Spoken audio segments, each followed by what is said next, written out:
All right, hey everybody, welcome back to another MSP live chat from Ninja RMM. I've got two guys with me who love to talk, so my job's going to be easy this week. We got Tom Watson, per usual, Ninja RMM Channel Chief Advisor. We also got George Bardisi.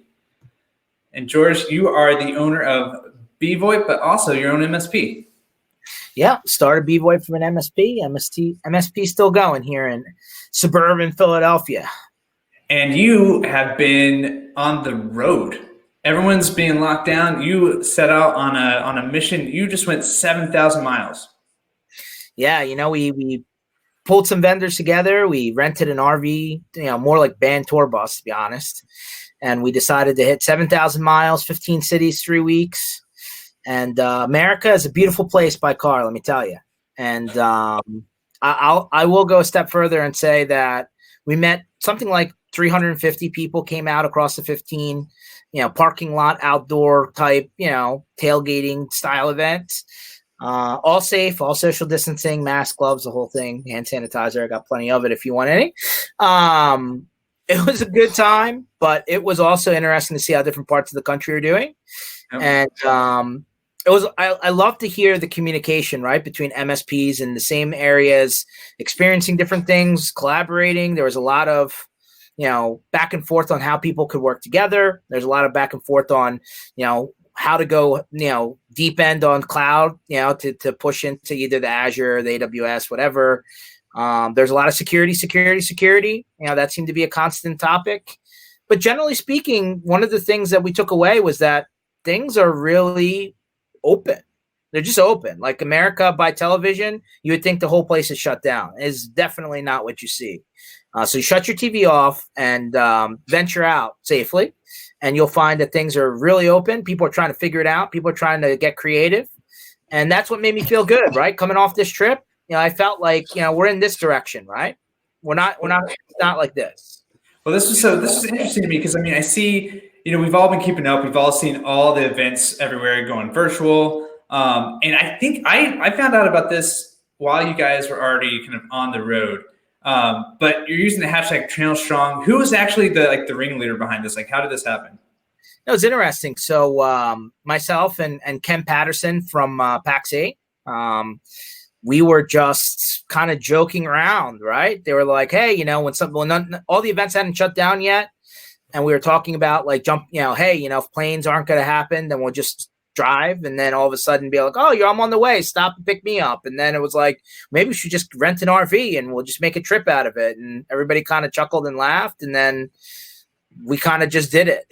So it was interesting. And if you go to the actual landing page for the tour, you'll see interviews and all sorts of topics, blogs, all sorts of stuff going on that we collected across the way. And like me and Ken, we joked about it. We did it. We ran a food drive as we were doing it. So everybody was, who got invited from all the vendors who, were inviting people in each city. We're basically telling them, bring canned foods, join us in the parking lot. We didn't want a rager, right? So it wasn't like a conference replacement, if you would. But it was cool, man. We really enjoyed being on the road and not just the camaraderie and the jokes and the laughs and all the stuff that comes along with road trips, but just honestly trying to really figure out what's happening, right? How people are actually doing, how we can help, right? This wasn't a sales pitch, right? We were just trying to get on the road and, connect with people like it's the bar, right? Or the hallway at the event and, figure out how things are going on. One of the cool part was we had a lot of really great food from a lot of different areas. So we actually had food trucks in each area, and that was cool, right? I'm a foodie, so. Rub it in, George. I've had the same takeout for months now. So rub it in. I love like the funnel cake truck, in Kansas City. That was a cool one. Or lots of barbecue, pizza, burgers. We had all sorts of stuff. It was great. Hats off to you for doing it. That's really cool that you jumped up and were active like that. And I've been actually checking out this other thing that you've been doing for a while now, and that's the Msp Initiative. And so this is, you do 2 videos a week. So we do one of these things every 2 weeks.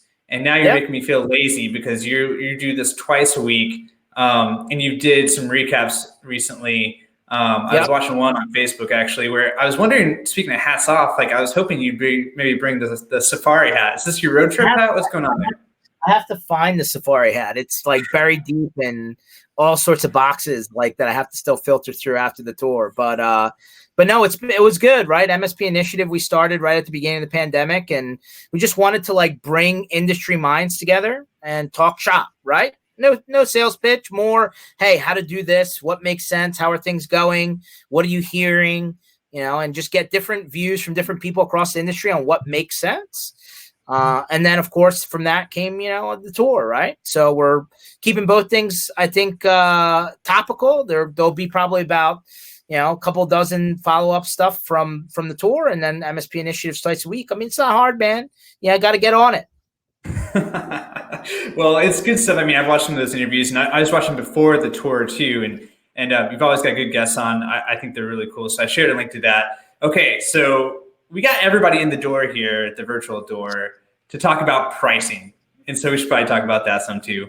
Yep. Everybody who is new to an MSP live chat from Ninja here, we do things a little bit differently where we want this to be truly interactive, right? And so you guys may have noticed I asked for some questions in the email links, and some people responded, so we're going to hit those up. But definitely use the chat. There's also down here at the bottom of Crowdcast, you'll see there's polls that we put in. Definitely take a second to put your input in there. That's going to help guide conversation. And then use the ask a question thing too, because this session especially, we're going to be going into using Tom's calculator. He's going to go through how he put this together. He's going to walk through interactively using it. Bring us your questions. Let's go through some live stuff. I mean, treat this as your chance to have not just me and Tom and George, but also everybody else who's on the call. We're all here together, interact and ask questions, do all that good stuff. So here again is the doc, the agenda doc. And this agenda doc has the calculator. I think Sammy, our marketing coordinator, has also been sharing links too in here. I think she already shared the calculator link too. If you go into the Google Doc, you'll see that right here we go, the cost calculator. You should be able to click that link, download it. It's an Excel file, open that up. If anyone has any problems, just shoot over in the chat. But with that, I wanted to turn it over to George and Tom here. Tom, this is the calculator. It's based on a version of a calculator you use. You want to give a little background on it? Yeah. So this is a calculator that I used. We've kind of scaled it back a little bit, so it kind of covers, and we've also updated in some ways so it covers today, but and what's going on with what you're out there quoting, cloud services in particular, that kind of thing. But basically what it was is I reached a point where I had a lot of break-fix clients. I couldn't scale my business anymore. I couldn't keep up with that. Of course, I was doing work, billing it out, and often getting paid 4 to 6 weeks later. Had this long churn in terms of accounts receivable, and it just wasn't a model I could follow anymore. And I made the decision to go full managed services. And in doing that, the first thing I decided to do was I needed to look at my existing clients and figure out what could I charge them and still make a profit. So I had lots of data to go on, and I used that data to produce a sheet like this. And basically what I wanted to figure out was, one, my big cost, of course, is going to be technician time. What does my technician time cost me? And I figured out a formula for that. We can go into that. And then I figured out, what are all the other things in my stack cost me to deliver?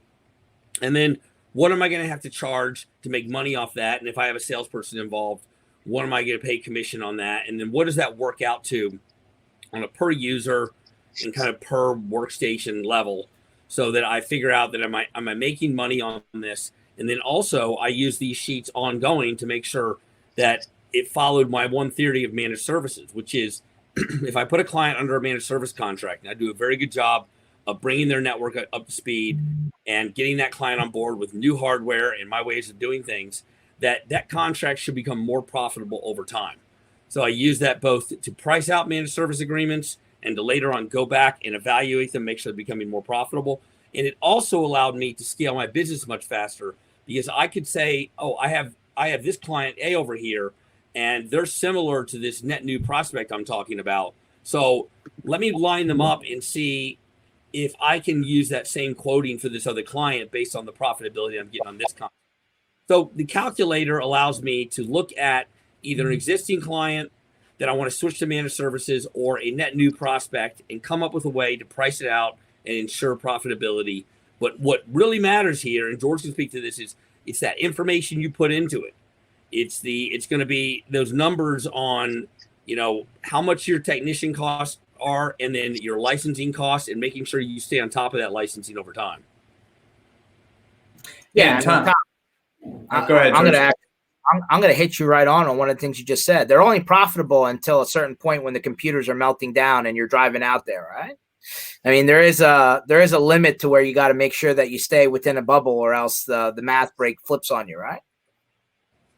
Yeah, that's right. I mean, there's a lot of underneath this, and of course, I think we have many people tuned in that have also been on our other webinars, our MSP live chats. We did one a couple months ago on our managed service agreement.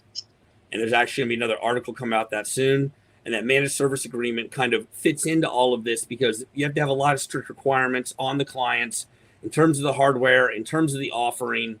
But this feeds into that agreement and gives you the numbers that you can then punch into that agreement in terms of how many hours are you going to promise, and how many of these other services like email and licenses and backup and RMM and all of those things that then feed into ultimately a final cost and profits. Right. You almost have to work backwards from the outcome, right? I mean, that's what I like to do. Like they say, the best in class MSPs are 20% or above to the bottom line, but that's after depreciation, that's after taxes, that's after all the other stuff that gets thrown in at the end of the year. But generally speaking, Tom, on your managed services agreements, you should be making somewhere between 40 to 50%. I mean, if you get more, great. But in terms of profitability, right? I mean, if you're doing less than 30% profitability on the managed service agreements, it almost doesn't make sense, right? Absolutely. One thing we're going to do while we're on the call here today is we're going to fill in some of these numbers and see how that kind of works out. Give people an idea of what it would look like to take maybe an existing client you have on break fix and switch them over to managed services, but make sure that you're charging an amount that makes it still profitable for you. So guys, before we dive into actually digging into the spreadsheet and filling it out, a couple things. Just we talked about this. The three of us were talking yesterday, leading up to this, and we were saying this conversation's rolled out in so many times, right? We've seen so many Reddit threads like this. Everyone's got questions around this. We want to make sure that we're giving information that's helpful as possible to the people who are on right now. But to kind of level set a little bit and hit some of the classics, right?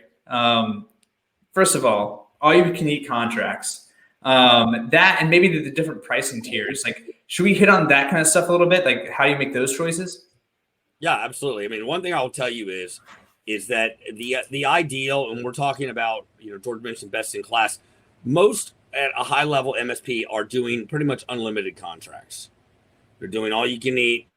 They're putting everyone unlimited hours. I would say that's kind of a hard ideal to start with right from the beginning, and you might have some variations. I can tell you that I had some variations that would include some clients I just didn't want to put on contracts, and I do prepaid blocks of time with. They weren't right. Often those were small clients. I would say if I were doing managed services today, I would probably not take a contract and they would put it under $2,500. I'd probably be $2,500 and more, because I find that these $1,000, $1,500 a month contracts, you just have one server problem or one account problem where you're dealing with someone's support for a while, and you'll burn up all the hours in profitability real quick. And that's one of the important things. And then you might have that gold tier that's unlimited hours. You might have silver and bronze that has some limitations on number of hours for those smaller contracts. You might work up towards that ideal, but I would definitely tier out your offering, at least to start with. George? I've been through this. This was a 2010s thing for me. I mean, at the end of the day, every time you roll out a metals type situation, bronze, gold, silver, or whatever, 1, 2, 3, whatever you want to put the name on it, Everybody seems to go for the cheapest plan and then complains when the stuff that isn't in that plan. And then you get into that whole, hey, if it doesn't fit, why are we doing this type thing? I mean, listen, if you're under 10 employees, I would argue, like in terms of you picking up a customer for managed services, if it's not profitable, then don't put them on a managed services agreement, right? You can absolutely put a monitoring type package together or a tools type package together and then charge them in block hours. That would work probably better in a lot of cases. But the second you give somebody who's really smaller than 10 employees an all you can eat support package, you think, well, how many times can they call? They'll call and they will take up your time, and you'll end up having to go out there because they don't listen to what you're saying. And the second you roll the truck, you're losing money, right? So I'm not a fan of the tiers. I did it for a long time in my MSP. We then consolidated down to a base for everyone, and then, kind of factored in, whatever the variables are after that, which in reality was only like a 15%, shift, which are usually like vertical specific line of business apps, stuff like that. Ted, I see you in the chat. One of our most profitable clients in terms of percentages, only $500 a month. Hey, yeah, I mean, percentages are great, right? But at the end of the day, you do got to pay yourself, right? You do got to make money, and $500 a month isn't a lot, I guess, if you have a lot of those. But scalability is definitely important. And the 80-20 rule, I know it's cliche, does come in. And the more people you have, the more smaller guys who are paying less are burning up the time, the less profitable you're going to be in the end. I mean, it's just a fact. So, I mean, Tom, and I have talked on this for years. We've known each other for a long, long time. And quite frankly, you almost want to start not like anything below, like you said, $2,000, $2,500 a month. You almost want to do like a tools package, I call it. You want to call it monitoring. You want to call it whatever you want to call it, block hours. And that way you just make sure that you get your profitability out of it. And once you get to a certain threshold, you would definitely want to flip the script on it. And so the question you got to ask is, what type of clientele are you going after? Because I know a lot of people get to a certain point after they're established saying, hey, I really don't want to take on a customer smaller than X. So we got this question from Clara. She's asking, are you guys seeing prices going up? So general trends, I mean, yeah, I mean, are we seeing, well, I'll let you guys answer it first, and then I can pontificate on some things. Yeah, I would say absolutely. I mean, probably most are charging there, and George can speak to this, are a flat rate per user per month, unlimited service. It's usually the best way to go. As I kind of mentioned, if I were doing this today and starting an MSP, I wouldn't have a contract probably under 2,500. Anything under 2,500, I would do what George recommended. It would be some kind of tools package. Maybe they get some monitoring. Maybe they buy a little backup and they get some prepaid hours. But I wouldn't be giving a comprehensive unlimited managed service contract. George, what are you seeing for charging on a per user rate in kind of major metropolitan areas right now? Yeah, no, this is a good point. It does vary, right? I mean, if the second you go about more than an hour outside of a major metro, the pricing does change for the lower. But if you're within a suburban region of a major metro, let's call it 50 to 80 miles, again, about an hour and change driving distance from a downtown region, the per user going rate is definitely, if you're charging less than 125, you're not making money. I've definitely seen it now between 150 to 180 I'm seeing. And a lot of the reason why I'm seeing things go over 200 are because of the managed security offerings that are now being stacked in that are pushing the arrow upwards, right? Since security is such a hot topic. But at the end of the day, once you factor in your vendor pricing, right? Because every vendor is going to take their cut. A large part of your profitability, a large part of how you determine if a contract makes sense or not is based on labor investment on your side, right? Because that's where your largest markup is, and that's also where your largest expense is too, right? So you really got to figure out how much vendor management time you're investing in after you figure out what your hard costs are. And then the rest is how much time investment are you putting, and you need to know what your hourly costs are in terms of to the business, right? By the time you factor in insurance and all the other perks that you give your people to be on board in your company, you need to know what the cost of every person's hourly rate is, even though you're not charging hourly per se, so that you can work backwards from what's profitable and what's not. But yes, prices are definitely going up. If you haven't raised your prices in years, then you're doing yourself a little bit of a disservice. I would almost argue, and maybe this is a Tom question, maybe you have a different view on it, but I would almost build in an escalator in your managed services agreement that every year it's going to go up by a percentage. You pick a percentage that makes sense, but if 5 years down the line you're still charging the same price, you're probably trending in the wrong direction. No, absolutely, I agree with that. I recommend an escalation clause.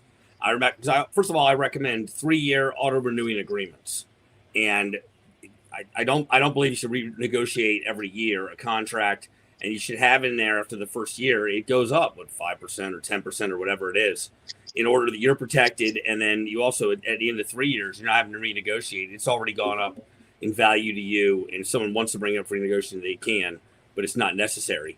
Now, one of the big things, and I think we already got a question about this also, is people are trying to figure out, they look at this calculator, and the first thing on there, your first line item is going to be your technician costs. Of course, in MSPs, your biggest costs are going to be your tech time. And I can tell everyone what I did to compute this. I took all the technicians' salaries per month and employer contributions for Social Security, Medicare, health and dental. And then I took rent, utilities, administrative and bookkeeper salaries, payroll services, and then any other tools I use to run the business, my PSA costs, ISP costs, that kind of things. And I would add that all together and then divide that by the number of tech hours I was getting per month per tech that would otherwise be billable hours. And then I used that value to be able to fill in something right here. And as you see, I'm using 50. That may or may not be accurate. I wouldn't just roll with that. I would figure out some way to compute what your overhead is at your business and how that computes down into what those techs cost you on an hourly basis. And I put that in here because that number right there, George, we know if we don't get that number right for what our technicians costing us, that throws this entire calculator off. 100%. So like there are some questions that are coming in here that are kind of out of band, I'm going to call them. And this is interesting, Tom, because you and I may agree or disagree on these. I'm sure I know what it is, but a couple things that are worth pointing out from the chat, right? How do you figure gear replacement and upgrades, right? Tom, I usually treat those as a project. I wouldn't just do all of that as part of the all-encompassing plan. To a degree, right? There are one-offs. What would you do if somebody came to you and said, hey, got to refresh all my equipment? Is that a project, or are you doing that as part of the agreement? Yeah, there's a good point in here. Well, what I would do, first of all, when on very large contracts, I would just include all the project work. If I got someone paying me $6,000-$10,000 a month, I'm probably going to put all of the upgrades for everything in there. If I'm looking at one of these contracts and I have something that says silver 20 hours, that's the idea that I'm charging a maximum 20 hours silver package. On that one, I'm probably going to do an onboarding fee for each new client, and I'm probably going to do if they have a new employee that starts up with a new computer, I'm probably going to have a fee to get them started. It might be $150, $200, something like that, just to get that install done, get them into place, onboard them, that sort of thing. But I can give you an example, and I think someone put in here in the chat was, they've got someone with a lot of activations, deactivations. I had a home healthcare business, and they had like nurses they would put on the road and send out to do things. And it was like 20 employees a week onboarding and offboarding. And you look at situations like that, and I had to customize a little bit there, and I had to come up with a separate fee because I had to explain to them, I had to show them the amount of time spent on each one of those and come up with something. So sometimes you might have to look at what that vertical is and how they're kind of affecting your business and come up with some kind of negotiation to be able to deal with that.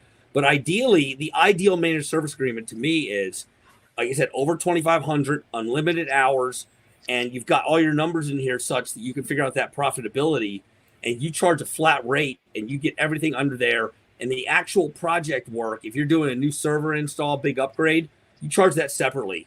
Project systems integration work. So the other thing that I noticed here in the chat is, can we get an example of a tools package monitoring kind of bundle, with maybe the concept of adding an hour's block situation? So I know Jonathan and Tom, you had Bob Coppage on recently, and he talked about co-managed IT. And so co-managed IT has a foundation in this concept, right? So if you haven't seen that one, I don't know, Jonathan, if they can go back and watch it, but you need to take your bundle, right? Your backup, your antivirus, your DNS filtering, your firewall UTM as a service, your whatever, right? Pick whatever that package is, including with your RMM seats and whatever. And then you're going to want to obviously do some sort of markup, right? You're not giving it away for free. I would maybe do a 50% markup at least on your tools package for whatever it's worth, and then bundle in some block hours in there, right? I don't know if you do 10-hour blocks. Tom, what was the minimum blocks that you sold? I did minimum 10-hour blocks, and I would sell them for $150 an hour. And then if you bought 20-hour blocks, I'd drop it down to $125. And then once it got down to 3 hours left, I'd rebill it to you, and you had to reload that before we could do any more work. Yeah. Prepay, give them a discount if they want to buy a little bit in bulk, but you basically want to take your tool package, figure out what it is, and again, they see the link for Bob's session. He kind of probably went through some of that with you, but figure out what your block of tools are that you're going to put together, and monitoring, right? You're going to let them know when a problem pops up, and when you go to remediate that problem, that comes out of their blocked hours, right? You're just alerting them, for monitoring. You're not necessarily remediating for that, right? So, that's definitely a starting position, but then the question is, what do I include as part of that monitoring stack, right?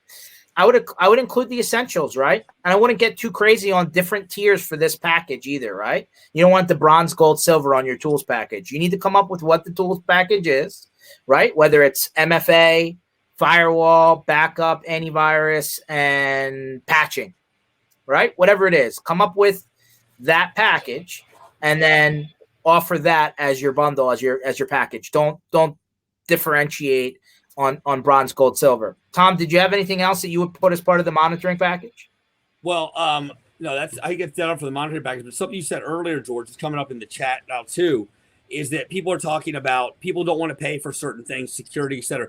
I want to make it very clear here. When I'm talking about tiered packages, I didn't offer those different tiers. I decided, hey, this client I'm offering an unlimited package to, and I'm calling it gold. I did not give them a choice of gold, bronze, silver. I decided, hey, I'm pitching this client my gold contract, or I'm pitching them this bronze contract. So these were tiers that you had internally. Yeah, I had these internally. And it was called that contract because that's what it coincided to within the PSA and for billing.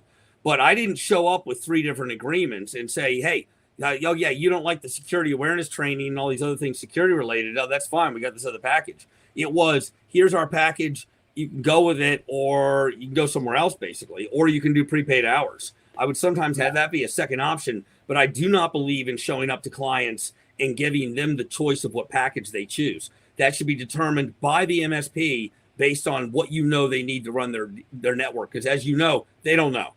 And and don't make it a situation where they get to decide what services they get. Because as George mentioned already, they're going to choose the lowest price thing and think they can get away with that, and then complain when they're not getting what they need. Yeah, I mean, that if you're going to spend more time arguing with your customer than actually doing the service, you're already off on a bad foot. And, me and Tom used to joke at the user group tables back in the day, the pain in the ass tax. I'm not, not that I'm trying to use bad language, but, like you get the customers where you walk in the door and you're sitting with the office manager or the person that you're working with. And all of a sudden you're like, this is not feeling good.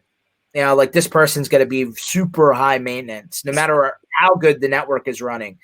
You got to immediately shift right off the bat. You can't just give them the standard pricing, or else you will be very unhappy in a short period of time.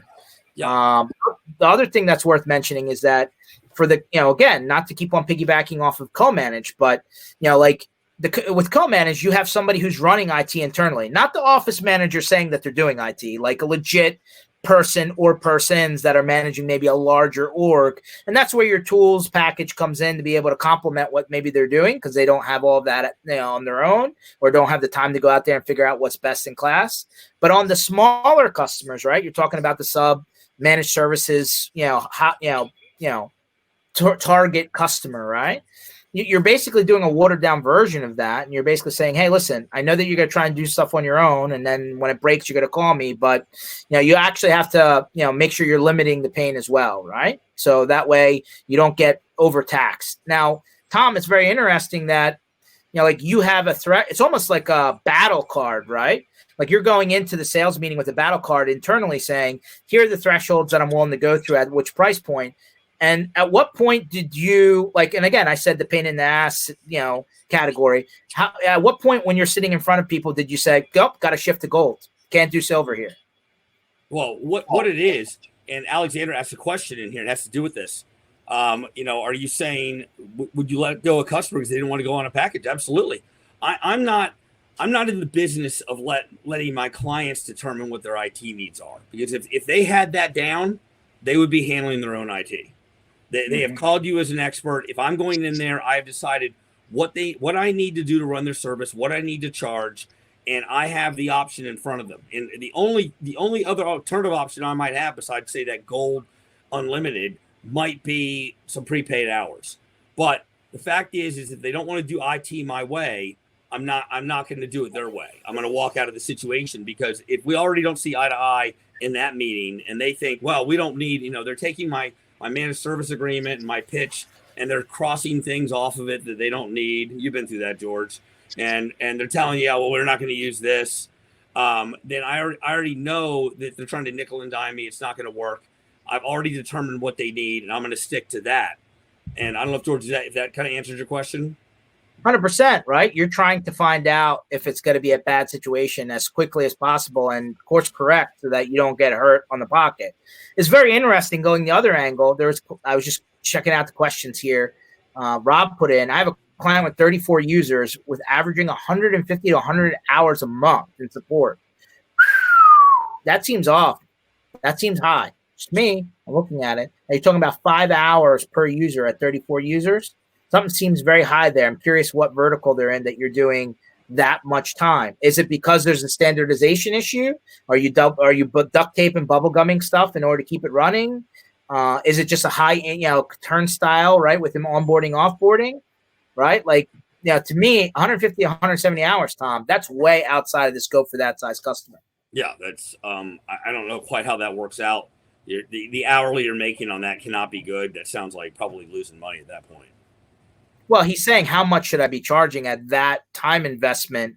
I mean, you got to be north of $200 a user a month at least. I mean, I wouldn't even have that conversation less than that. And then that's a hard conversation to have, because once you kind of stretch past maybe 175, you're probably looking at only particular verticals where you can charge that. Or maybe you're in some, like San Francisco or something like that. It's some kind of outlier city that's very expensive. But the fact is that in most cases, we're going to see most MSPs successful at charging right around $150 an hour per user, 150 per user per month. And up, right? Once you start adding security to that, you easily can get over 200, to be honest with you. Yeah. Managed SOC, managed team, right? That kind of stuff, for sure. Yeah, I would kind of segment most of that out separately, but I do see MSPs now bundling it into their regular package. And at that point, yes, you're looking at over $200 per month. Yeah, like the managed SOC. Like, we're not talking about help desk and knock. We're talking about security operations center bundled into your services for sure. And I think we actually threw that as a potential in the calculator at one point, right, Tom? Yeah, absolutely. Yeah. And the concept, we can switch back over to that real quick. Sure. Let me point out that this is just a spreadsheet, and we've got some basic things in here, like, figure out your tech support hours, what that cost is, put that in there, put your backup costs in there. And as mentioned, this is not looking at project time. We recommend billing that separately and getting the client on board. And then you've got some different things there. You've got your backup, your secondary backup. You've got your Office 365, maybe mail backup, your spam filtering. We're now calling it Microsoft 365, and what those different offerings are, what you're paying for those, what your RMM is costing you. We really recommend filling all these things out. And the important thing that comes down here is we've got a hard and soft costs. And that soft cost is just if you add in kind of some administrative time that it's going to take for this client on a monthly basis. Maybe there's some extra overhead. Maybe you're handling something extra for them that's kind of a little outside of the scope of IT. And what we're looking for, as you can see, George, we're looking for, as you mentioned, that gross profit to be over 50%. And then that box goes green on here. Yeah, if you're sub 30% on a managed services agreement, maybe look into another line of business. Don't do that to yourself. I'm not even trying to be harsh about it. I'm just saying, like, if that's your standard, you're doing it wrong. You got to get north of that. And 50% is like the sweet spot. Once you're over 50%, gravy, right? And of course, that gives you a lot of flexibility into being able to ebb and flow with your customer too, because you have some room, right? If something does happen, or if a project comes up and you want to maybe cover some of it. But once you're really stripped down on your labor costs and your profitability, bad things start to happen. And you got to also factor in, I know it's quasi popular to maybe start outsourcing your frontline help desk, and they start taking a cut per user or per endpoint. You really got to figure out how that works, at scale, right? It may look great, and you may change things as you go along, right? But it may look great while you're small. Once you get to a certain size, it almost makes sense to bring that in-house, and you got to factor how your labor costs break out. So, Tom, if somebody is doing help desk knock, right, do you still, they need to refactor their labor costs on the calculator, right? Or we've got a line for knock services in here. Yep. And figure out what that's costing you on an hourly basis. Take your knock services you're paying for monthly for that client, or you propose to pay for that client, and figure out what that's going to cost you on there to deliver that monthly, and put a value in here. Right. There's definitely some questions that have popped up in the chat here where it's like, I could never get this in my area. Hey guys, here's the thing. You don't want to be the cheapest guy in your area. I'm not saying you got to be the most expensive either, but if you're at the bottom of the pricing barrel in terms of your geography, you're not going to get good clients. You're just not. It's better for you to walk away from those guys than to take any customer on. I know if you're just starting out, you're going to take any business you can because that's what you do. But definitely be north of the median for your area if you're going to be for real, right? And kind of be like the person that's thought of as an expert rather than as the break fix guy that just comes because there's a fire, right? But can you have different pricing complements based on different regions? Yeah, for sure you can. You can absolutely determine, hey, I'm servicing one area that's closer to the major metro, and this area that's a little bit more rural, and this area that's in between. Yeah, different metros do hold different price points. But generally speaking, once you start stacking multiple services, and I would say that somebody said the webinar stopped. I don't know if she has to refresh, but yeah. So once you get to 30 or 40 plus things bundled into your managed services agreement, think about this. You're taking stuff that they're already paying for in many cases and consolidating it. So when you think about it that way, it's not that you can't get to that price point. It's all you're doing is moving money from another set of vendors and another set of line items over into one vendor that's now stacking. So it's very easy to get there once you start doing that. And a lot of things that aren't traditionally considered IT, are things that, you're not even thinking about, right? That they're paying for, that they consider technology. Tom, how did you handle out of band stuff? Copiers, postage meters, doorbell ringers. I mean, there's a lot of stuff that have electricity plugged into them. Yeah, I mean, I know, and a lot of people handle all of these things. We would handle a little bit of security systems, and in terms of surveillance systems, that kind of thing. But the rest of the stuff we kind of bowed out of, brought in partners. But I want to speak to something here is that, yes, there will be different pricing in different areas. And I think George and I are both from major metropolitan areas, Philadelphia, DC. We are speaking to that. And most of the people I've worked with are in the larger metropolitan areas.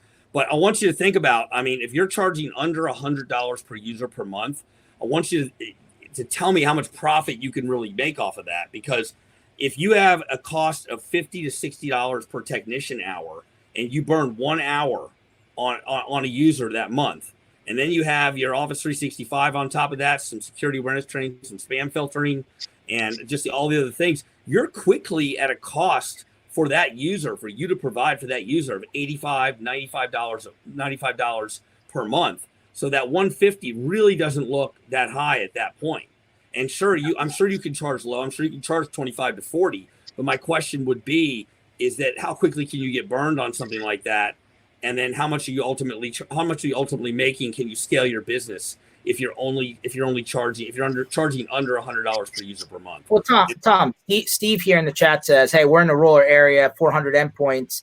We're charging $25 per endpoint, not per user, but they don't have any time built in. Well, let's just block hours. That's exactly what we said earlier. You can put that tools package together and charge a lower rate because you're not having a labor burden on top of it. That's fine. That's not an issue.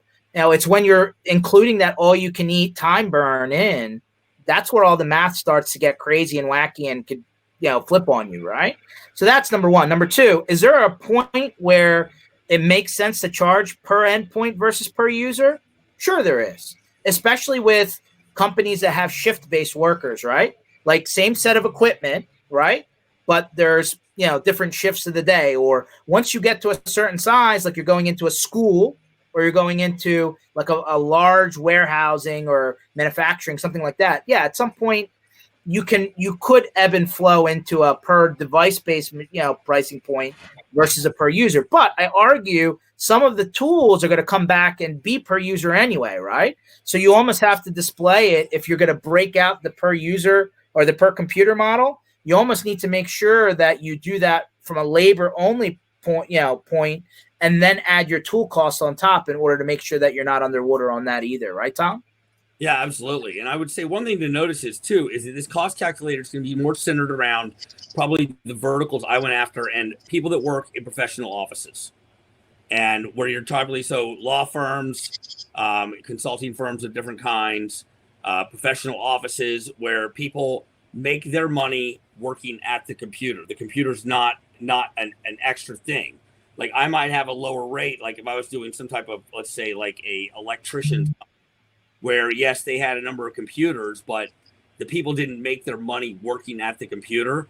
That rate may indeed be lower, or it may be more like George was speaking to. It has more shift work involved, more people using the same machine. You might have a slightly different pricing model for that sort of thing. But I will say that when you're talking about professional offices and people make their money working at the computer like lawyers do, it's kind of the primary example, you're going to want to be in that higher rate that you're charging each user per month. And while that might vary, I would say that's generally going to be over $100 per month and usually closer to $150. Hey guys, so Kristen has a question here. What about for the folks on here who they're going to dive into the calculator, they're going to do some calculations and maybe come to the conclusion that I got to raise my prices here, or I haven't been doing this as properly as I should be. How do you have those conversations with clients? Yeah, I honestly, I don't know how often, like I know the quarterly business review is very popular in the industry, or even if you're meeting with your customer on any sort of interval. But if you're coming towards the beginning of the year, like now's a great time, actually. If you're going in, like assuming coronavirus aside, right, be sensitive to that situation. And if your customer has been affected, but now, if you step back and you're like, well, January 1's is coming up, probably a good time to change things. And I want to raise my price because frankly, I haven't raised my price in like 5 years. Now's a good time to start that conversation and basically tell your customers, look, listen, it's costing more to be able to deliver the service that you need. Costs are going up because the complexity is going up. And we need to make sure that we're doing the right job for you, or else a problem is going to occur and then it's going to be me, right? And I don't want to have that with you. And then basically say, I'm looking to do a 15, 20% increase in price. Some people will balk, some people won't. But like you gotta be ready to have that conversation, because you can't keep on offering service the same for a long period of time and never raising your price, which is why it's so important that when you're signing new agreements or even redoing agreements, right? Like if you're going to your existing customer now and saying, hey, I got to raise your price. Oh, and by the way, so that this never happens again, and I'm not coming to you raising the price in some large percentage, I want to build a slight increase into our agreement every year. All right. And so that way it's just automatic. You're not having to renegotiate this thing all the time. It's just built into your agreement and it's expected. And I think that that's the right way to do it. Tom? I would say if you're not sure going in, or you're starting out with this, start out with shorter term agreements.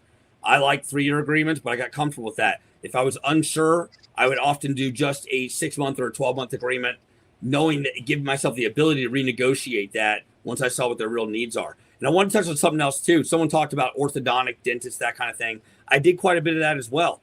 You can also do something where you might view it as their office staff as full-time regular users, and you might then charge at a 50% per user rate for the rest of the machines, because those machines are basically used by two people, kind of shift work, or they're in different stations in the dental office, that kind of thing. So you can kind of do a variation there, or there's nothing wrong with hybridizing your approach and having a per user price plus additional devices that are used part-time. It's another way to look at it.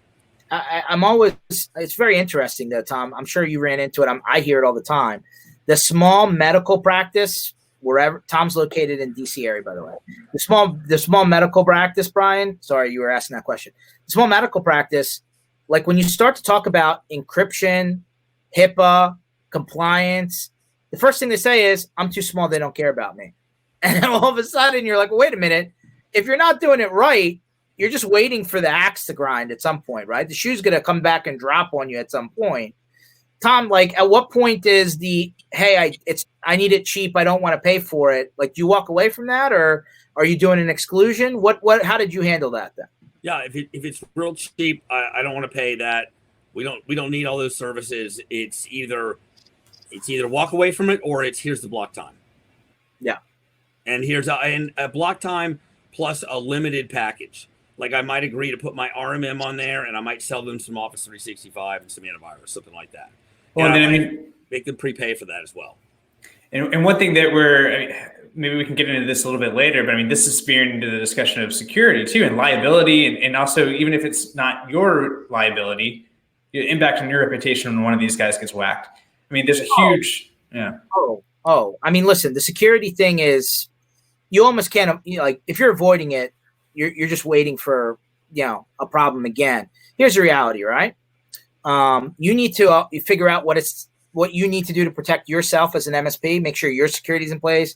Make sure your cybersecurity policies are in place. Make sure that you're covered, because anybody can sue anybody for anything. It's America.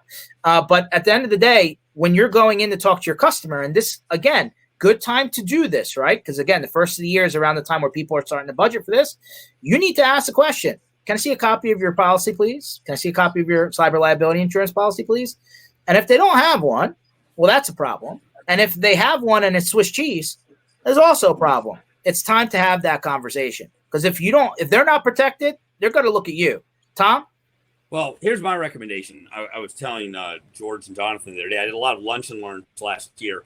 And it was interesting because it was on cybersecurity, ransomware. And I saw MSPs do this a couple of different ways. I saw them generally would have an insurance company that they worked with and they recommended, and have them speak alongside of us and kind of pitch their thing. And then have a requirement with the client that's under a managed service agreement that they carry a level of insurance that they have vetted. So it has certain minimums that protect them. Because as George has pointed out, your insurance is primarily to protect you. And it is not going to take care of the full problem to the client if there's something like a ransomware incident. And I've also seen MSPs that have kind of resold some type of insurance policy. I would keep myself separated out from that as an MSP. I would have the insurance requirement, and I would have minimums like, hey, you need to have a minimum X million dollars per incident coverage that covers these types of ransomware and these types of breaches and data loss. And I would have that requirement on them, but I would have that in writing in my managed service agreement additionally as to what you had to have in place to do business with me. Yeah, for sure. I mean, and there's a bunch of guys out there, right? I mean, Jonathan, you were talking about TechRug, who you may have on in a later session, or, maybe you're dealing with an insurance broker that you're already working with in your own MSP who would take referrals or something like that. And it's okay to have the same insurance company, but at the same token, the policy is based to the actual entity. Your policy usually does not cover your customer, like Tom said. Tom, flipping over to another question that came in, to the chat here. He's like, how do you handle hardware as a service? Because that's becoming an interesting topic. You had mentioned an MSP out of Ohio that does 100% hardware as a service. It's baked into their pricing. Curious to see, what were you doing back in the day, and if you would have changed anything now? Yeah, I did a variant of HOS, and I would particularly do HOS for small clients that maybe didn't want to put down the money for a server, and I would buy an inexpensive server, roll that on site. I might pay for a router. I kind of a network in a box I called it solution, and that was it included a server, was like some type of small business server operating system or Windows Server on it. It included some licenses, and it included a router, that kind of thing. I did not do workstation and laptop and desktop hardware. I did do some consulting work for an MSP out of Ohio, and they were 100% Haas for 20 years. Now, in order to do that, and they provided everything, I mean, down to the network cables. Now, in order to do that, they had their own leasing company they had built, and they had very good financing to be able to do that. But my recommendation is some type of variation could be in there. If it helps you close deals, that's when Haas is a good idea. If it helps retain clients. Yeah, for what it's worth. Distribution, they all have a hardware as a service option now. So I don't care who you're buying your stuff from, Tech Data, Ingram, Synex, whatever. Ask them. They all have it. And number two, the manufacturers themselves are now getting into it, including Microsoft with their Surface line too. So at the end of the day, do not, if you don't have to, do not self-finance hardware as a service. I mean, if it's inexpensive and it's not a big deal, that's one thing. But if you're going to do it in a wide way across the board, don't put your money on the line. Use somebody else to finance that. And there's programs out there specifically built just for this. I want to say, I love seeing in the chat, there's some connections happening where guys are like, oh yeah, I'm servicing the same type of client, same type of vertical in the same area, and they're going to connect. And that's awesome. That's part of the reason we're doing all this stuff. I wanted to toss in a couple of comments that we got prior to this in responses to the email. So I'm going to dump them in the chat. This is coming from Ninja, but it's from people who wrote in. And so it goes back to the stuff we've already covered, really. But just talking about trying to calculate gross margin on some of these bundles they're putting together. We got one guy just getting started, but check out this one that I'm going to add right now. I was wondering if you guys could respond specifically to this. And this maybe goes back to stuff we've already covered, just talking about the calculator in general. But says, okay, I'm interested to know how much of these take into account labor. So going back to pretty easy to figure out all the costs of your software, right? It comes down to labor is a trickier thing. So if you guys want to talk about that, but then specifically, he's building a bundle around cloud services and he gives you some specifics here. Any thoughts, either George or Tom? Yeah, I mean, this is one of those things where Tom said, hey, I've been around for a while. So as my MSP matured, I understood the profile of different types of customers and how much labor they would take in order to maintain, be happy, have that kumbaya kind of balance. At the end of the day, like this particular person's like, hey, I'm offering a bundle, includes M365, obvious, antivirus backup for sure, unlimited remote support, up to 5 users. How do I price this? What vertical, right? I mean, at the end of the day, like unlimited is never unlimited, right? At some point, you're going to lose money. You may market it as unlimited, but one of the things that you may want to do for those smaller accounts, and Tom, you may have done this in your agreements back in the day, is say, hey, it's unlimited up to X per period, right? Is that a month? Is that a quarter? Like you almost put like a threshold in there so that if they hit it, a conversation occurs. Yeah. Well, what I would do is I didn't do unlimited on any smaller clients. If someone's paying me like $1,000 a month, there's not going to be any unlimited. There's going to be a max number of capped hours per month. I'm just not going to take that risk. And if they are on unlimited and it's multi-$1,000s a month, and I'm going to tell them there's a threshold, and I'm probably going to tell them, hey, listen, I'm giving you unlimited, but if you guys keep on going over 30 hours a month, that triggers the following, and we need to have a talk. And I would have that probably in my agreement about what those thresholds are. But one thing I would avoid is tossing out unlimited to clients and not having any caveats about it, because you can get burned. The next thing you know, you're stuck in a 3-year contract with that. And it's going to be very hard to renegotiate that in the middle of the contract. 100%. Hey, your cell phone company does it to you with unlimited, right? AT&T, Verizon, T-Mobile, once you get to like 22 gigs and 15 gigs of tethering, they slow you down, right? I mean, everybody has a fair usage. Hey, it's too much. If you do not define it in your agreement, guess what? The word unlimited, if you take it to court, means unlimited. Like if you don't put something that says fair use, or you don't actually define what that period is, it's very hard to walk it back, like Tom said. So to protect yourself. And that's why we said, don't offer an all-you-can-eat package to somebody below a certain point. Go with the block hours to cover yourself to make sure. And then you could always grow into it, but you don't want to put yourself in the quicksand too early. So define it. Definitely put it into your MSA for sure. Yeah, and George, we have Claire here. Do you really want to do unlimited anything? Yes, absolutely. You want to offer unlimited contracts because I can tell you that if you know your business well and you know your clients, particular verticals, you can do this effectively if you're pricing it right. And here's the problem. You go and you start quoting out against the competition. You have limited hour contracts and the other guy is putting out unlimited. You're going to lose a lot of deals. People want to know. They also want to know when they have a really bad month and they have a big outage that you're going to take care of that. It's not going to cost them extra money. Because if it's a larger, more successful business, they're probably budgeting their IT for the year, and that flat rate contract allows them to budget on their end. Right, and there is another tier to this, right? We've been kind of talking within a space, right? We talked about co-managed up here, right? The customer has inside IT, and you're complementing them. You have your smaller break fix guys or block hours guys here. You have your managed services guys here. There is a scenario where you get to a certain size where you do place someone there a certain number of days a week or a month, right? Like you're talking about a larger company that is on the cusp of maybe hiring someone full-time internally, but you don't necessarily need to have somebody there every day. You can literally, have somebody there at a period. Tom, have you run into that scenario?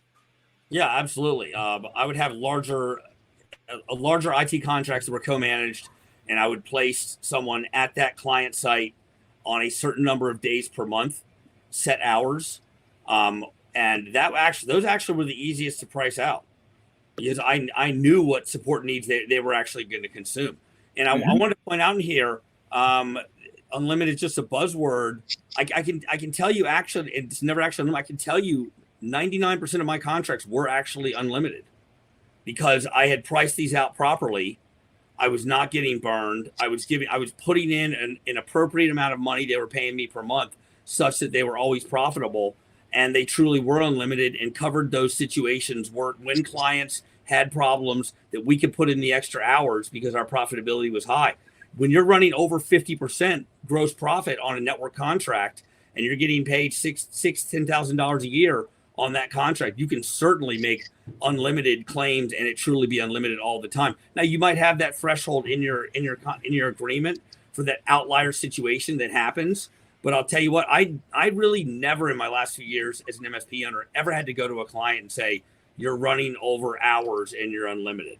But Tom, that's also because you have very clear bumpers in your agreement about what's acceptable gear, right? Yes. Like your contract could absolutely go upside down if you're running on Windows XP, 10-year-old computers, and you don't want to refresh, right? Like all of a sudden that customer that could be running smoothly and very little fires, like I saw earlier in the chat, could be the power supply is blowing out every other day and you're having to have spare parts. Like there is a bad way to do that. There is. And I'll tell you, one thing is, I had no machines over 5 years old, period. That's it. You could maybe stretch the server a little bit longer. We had some rules on that, but no workstation level machines over 5 years. The other thing is, too, you had to buy all your new hardware from us. Mm-hmm. And if we came into your network, and that's fine if people don't want to sell hardware on there, if they think it's, crossing their religion in some way, that's fine. I'll tell you what it gives you. It gives you control over the network when you control what hardware goes in. And it's your hardware that you sell them. I think there's big advantages to that. So I made those requirements on clients. And the fact is that as many of those variables you control, you can start charging what you want, and you can start making claims like unlimited, and you can hold to them. Yeah, it's all about like I know, we've all beaten this one into the ground. Standardization helps you maintain your costs. Making sure that you have like less vendors in the line item, right? Not 50 antivirus vendors, not 10 backup vendors, not 22 UTM firewall, off-the-shelf Best Buy router vendors. Like you need to standardize and bring these down so that you can actually bring your price point down to something where you can make it reoccur across multiple customers. So, I know we're up on the hour, but to some degree, this calculator that we created is like a foundational point, right? Your goal, and Tom, this was something that you did forever. Actually, I picked this up from you back in the day. Your goal is to run this calculator against your existing customers on a regular basis. And there are tools out there that do this, by the way. This is just a, kind of offline worksheet type thing. But you want to run this thing against your customers on what, quarterly basis, Tom? How often did you do that to make sure that your profitability was the same across your customers? That's right. I'm glad you pointed out, George. The second tab on this spreadsheet is going to be actually 2 copies of it. And what I'm doing here is I had this theory that as the managed service agreement ages, it should become more profitable, especially if I've gone in and with my team and new hardware, because I was very strict on my requirements, as George was talking about. When I went into a client, it was anything that looked questionable to me or anything that didn't align with the kind of hardware we needed, or someone taking home level equipment and putting business operating systems on it, all of that kind of thing. I got rid of that stuff. You want to do business with me, you had to put my hardware in. We had to have that in place. And then we put a lot of time into that, often took a hit in the first couple of months, hour-wise, on that contract. But what I wanted to see is compare it over time. About every 6 weeks in that first year, see what did I quoted them, put that on the left, and then put on the right the actual of what they were actually consuming in terms of hours and licensing, and making sure that contract is profitable, and ideally that over time it's increasing in profitability. Yeah, guys, I mean, I know a lot of people get lost with, if you don't audit your invoices from your vendors, you end up paying more than you're charging your customer. That's an obvious, but the time and the profitability, that's something that nobody's going to calculate for you other than you. So make sure you do it on a regular basis. Make sure you understand what each customer's profitability is, not just all of your customers, like one for one. And you want to know that if there's a bad customer and you can't get them to a point where they are profitable, you got to start to look to exit, because at some point it doesn't make sense. I don't know Tom, just closing thoughts. What did you determine was unprofitable? At what point did you pull the plug? When it started consuming a lot of my time personally, that George to me, I'm trying to run the business and I'm getting pulled down into issues where this client who I charged $1,500 a month, and I had a lot of those. I know in the chat here, they're wondering maybe I didn't have that many. I had tons of small clients. That's how I built my MSP to start with. And then as I got more mature, I had kept some of those on. Some had become friends. Some I just took care of. Some were kind of charity cases in some ways. But for the most part, I transitioned to profitability of over 20 users, over $2,500 a month, all that sort of thing. But where I really looked at it was, and George talked about the 80-20 rule, and it holds on this. You can't have these clients that are just chewing up your time and taking up. It's not only tech time. Sometimes it's just administrative time or hassle, and you've got to get rid of them. You're better off and you're more profitable without them, and running that cost calculator against them. That's why I also have in there that soft cost right in there too.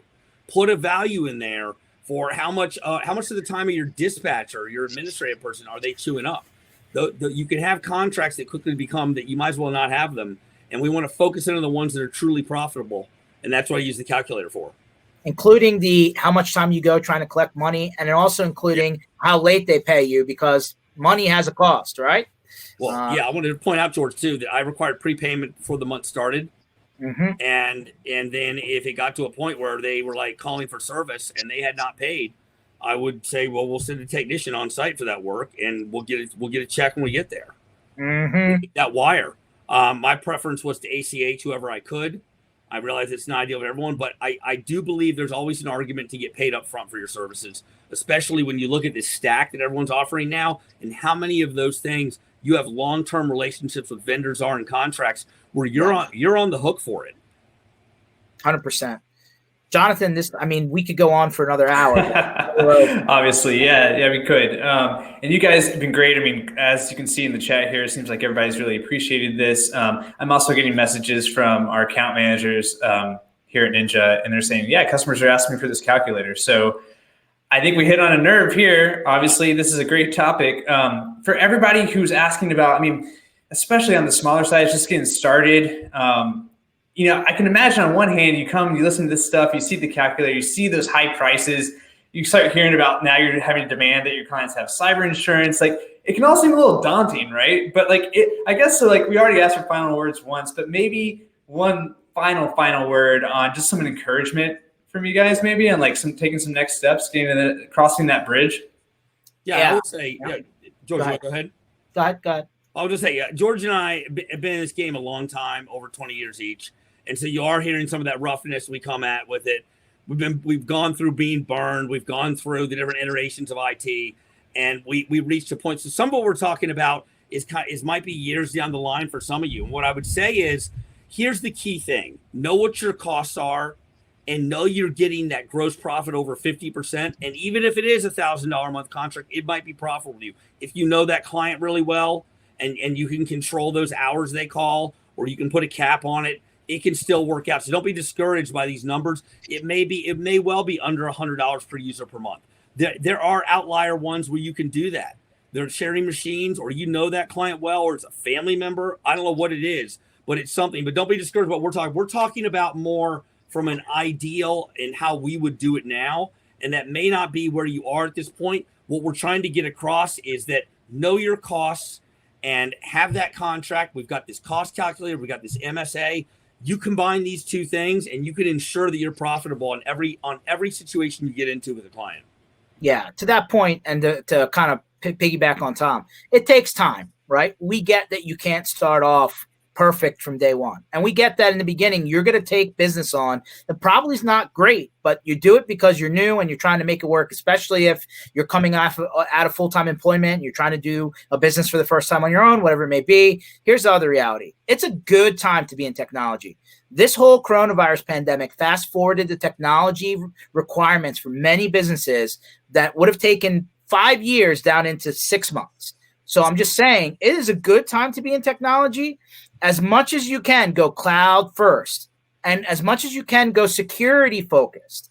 If you do those two things and you put everything else around it, you can absolutely be profitable very quickly. And you can do it where you can scale. A lot of the times this glass ceiling occurs where you get to a certain point because you're doing things the way that you were doing it as a small company, and then you can't get past a certain level. But if you do these things from the beginning, now in 2020, you can get past those original glass ceilings that we all ran into back in the day and still be super profitable and scalable.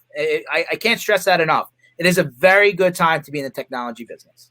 I don't know about you guys, but I'm feeling pretty pumped up. I mean, the Safari hat would have added to it a little bit, but no, this is great. And I wanted to add a few more things before we sign off. First, that Google Doc that we sent around, I'm going to add it to the chat again. That's kind of our loose agenda doc. I'm going to be adding some additional links to that, so you guys can keep that doc. You can always access it whenever you want. There's some links to definitely check out from George and what he's doing with Msp Initiative. There's also going to be some things I'll add. A lot of people are asking about Tom's managed services agreement, so I'll add a link to that in there too. And then I'm going to add some links to some previous chats because the last few weeks we've been going over topics of what are the opportunities right now. George mentioned co-manage. That was one we covered with Bob Coppage. That was great. Before that, we also covered in some additional things with sales and marketing, especially geared towards if you're just kind of getting started, what to do next. And then next chat, it's going to be 2 Thursdays from now. I just got confirmation, George, from Justin Reimuth at Tech Rug. He's up for coming on. We can talk all about cyber insurance. So that's a great topic to cover. He's a great speaker. Everybody should tune into that one because, frankly, the cyber insurance thing. If you haven't, go Google Dave Sobel, Sobel. He does Business of Tech podcast. He had an insurance underwriter get on and explain where cyber liability insurance is going to skyrocket over the next 24 months. Understand why, but the Tech Rug guys are fantastic, and they'll tell you what it's like today. Yeah, absolutely. I want to thank everyone, too. I want to point out someone talked about Carl's book in here, Carl Palachuk's. I would say that is a very good managed services book, one of the first ones I read over 15 years ago, kind of how I started to figure out this kind of costing is good. And also, you can reach out to me independently. I do some MSP consulting as well. You can find me on LinkedIn, Tom Watson, Ninja RMM. And looking forward to that. And George, be sure if you're looking for voice over IP services, I'd like them to call you. Hey, I'm one of a lot of the guys in the industry, but if I can help, I'm happy to do so. Well, thank you guys again. Really appreciate everyone for taking time tuning in. The chat was super active. Really great to have everybody here. Glad people were connecting. I'm also going to include some links to some people mentioned, like, can we get Facebook groups? Can we get a Slack group? Something going. we're thinking about that internally, but in the meantime, there's a ton of groups out there. I know George is very active on lots of them too. So I'll add a ton of links into the doc. But guys, thanks so much. I think we should call it a wrap. Really appreciate everybody. Take it easy, guys. All right. Take care, everybody.